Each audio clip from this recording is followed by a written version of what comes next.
This is Alexander Scott, member of Lands, presenting this edition of our weekly updates. Before we begin, please visit our website at jalands.org or follow us on social media. Our Twitter handle is @lands_JA. First, we will begin with women's reproductive rights and abortion. Recently, an article in the Gleaner titled "Tackle Abortion Issue Now," Cuthbert Flynn wants Jamaicans to think more progressive following Argentina's landmark ruling. The State Minister of Health stated that Jamaicans need to be more progressive as it relates to our abortion laws and allow for a conscience vote on this issue. Now, this matter, that is, our outdated abortion laws, came back on the agenda after Argentina, a nation which is deeply Catholic, had its legislators approve such a move. The article spoke of Daniel Thomas of Love March, who insisted that the government must not engage in a conscious vote on this issue, and instead must refer it to the people in a referendum because he feels, and I quote, "We don't believe that our leaders should be able to make decisions that they cannot be held accountable for. If there is any such vote, we prefer for it to be the people that make that decision." End quote. Now, while everyone can agree that the government should not be above accountability, an issue such as abortion, that is, if they were to vote in favor of it, would hardly mean that the government is unaccountable, as the voters, their constituents, can very well remove them at the next election. In fact, they could elect an anti-abortion candidate if they wish. But this issue, this is precisely the type of issue that one expects of a government to be involved in. One expects a government to be heavily involved in an issue like this, that is, the changing and updating of laws to reflect the new realities. The State Minister, she must be commended for continuing to bat for this issue, for the issue of abortion, and we at Lands are in full agreement that a conscious vote on this matter, the matter of abortion, is needed. And we need to be continuing to raise this issue as it concerns not just her constituents, but women across the nation. And we hope that sooner rather than later, again, this issue will be voted on in Parliament. With abortions taking place currently, and this in spite of them being illegal, the legislation of abortion would at the very least allow for regulation and standardization, which it currently does not have, and would help ensure that the women who opt for an abortion can have it done in a safe environment rather than doing it themselves or visiting a shade. Next, we move to education and the reopening of schools for face-to-face classes with two articles, one from the Gleaner and the other from the Jamaica Observer. Now, the Gleaner article titled "Williams Pleased with Measures to Facilitate Face-to-Face Classes" spoke of the Education Minister, who during a tour of schools which have been slated and have in fact resumed face-to-face classes, expressed confidence with the measures put in place by these schools to deal with the pandemic. Again, during this time, the minister expressed pleasure with the resumption of the policy, the phasing in of face-to-face classes. But while she did that, she stressed that the school should also be catering through online classes to students who cannot make it in the event that, for whatever unforeseen reason, they can't make it. The schools should be providing online content for them. The article in the Observer now, it was titled "COVID Classroom Concern," and this carried an interview with a first form student and his parents, who stated that the child was very uncomfortable with the resumption of face-to-face teaching. In it, the mother of the child stated that he is very reluctant and wary of going to face-to-face schooling, and he's at times even so terrified that he doesn't go on the road to the shops, for example. And when he does venture outside, and this is now with his mother because he's so terrified, he clings to her whenever an individual passes by. She also expressed serious concern for her son attending face-to-face classes with the new strain of COVID entering the country. Now, these two articles, I think, highlight the need not simply for more internet providers.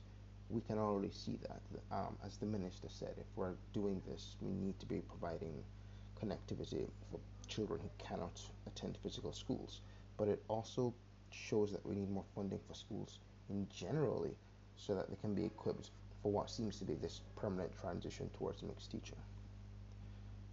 While it's good that 127 schools have been cleared to reopen, that still leaves scores of schools who are unable to engage in face-to-face teaching, and that leaves the student as the ultimate loser in all of this.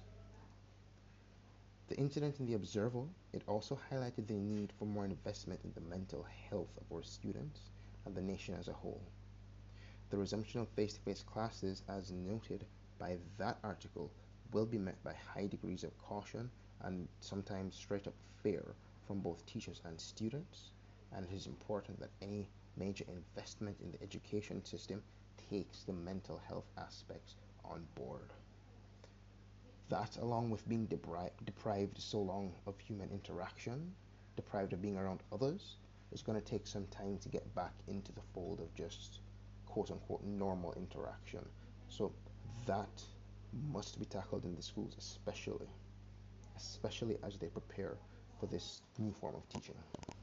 Finally, we will end with the disabled community and the issues they face.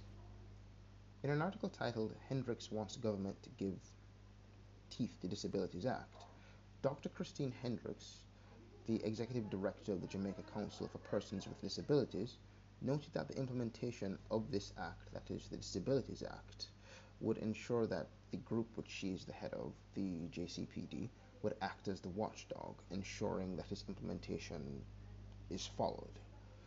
She also noted that while the members of the disabled communities are still suffering from a lack of access to places and amenities, things are slowly transforming, things are slowly changing, and we see this reflected in education.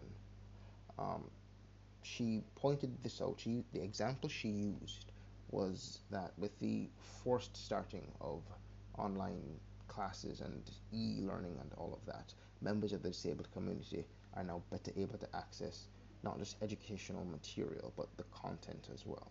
The content is easier to digest. This, along with more ramps, more entrance ramps in public spaces,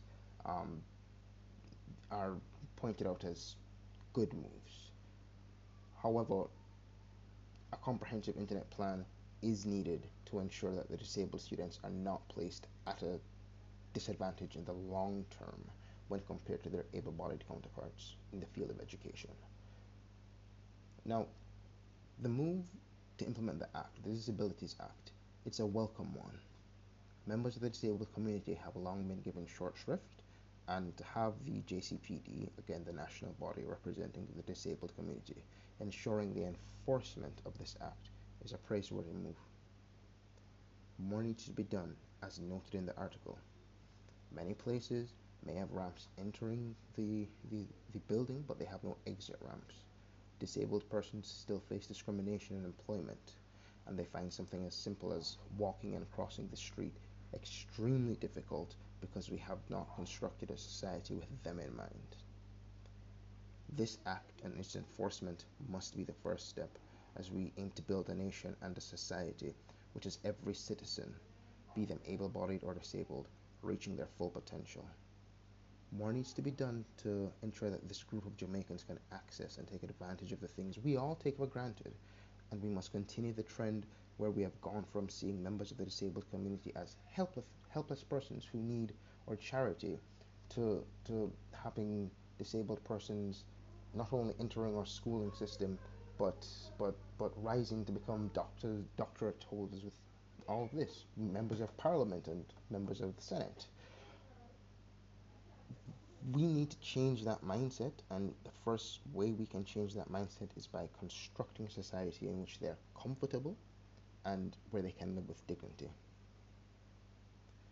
And before we end, I'd like to take this moment to remember the Cuban and Haitian revolutions of 1959 and 1804 respectively.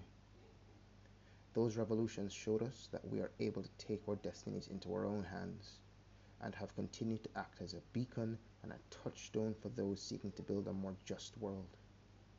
Long live the people of Cuba and Haiti. Long live the Cuban and Haitian revolutions.